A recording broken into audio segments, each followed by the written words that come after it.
मंगरुळपीर तालुक्यातील वनोजा समृद्धी टोल नाका रोडवर अवैधरित्या गोवंश वाहतूक करणारी पिकअप गाडी बजरंग दलाचे कार्यकर्ते आणि मंगरुळपीर पोलिसांनी संयुक्त कारवाईत पकडली।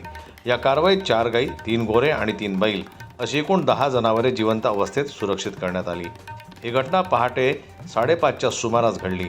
शेलू बाजार वनोजा मार्गावरून जनावरे कत्तलखान्याकडे अवैधरित्या नेली जात असल्याची गोपनीय माहिती पोलिसांना मिळाल्यानंतर त्याने सापळा रचला।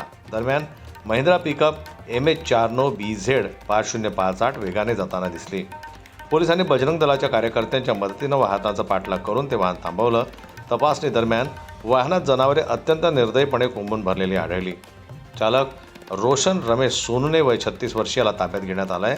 त्याचा साथीदार अंधाराचा फायदा घेऊन मात्र फरार झाला। या कारवाईत पिकअपसह सुमारे 4,50,000चा मुद्देमाल जप्त करण्यात आला आहे। मंगरुळपीर पोलीस ठाण्यात संबंधितांविरुद्ध गुन्हा दाखल करण्यात आला असून फरार आरोपीचा शोध सुरू आहे।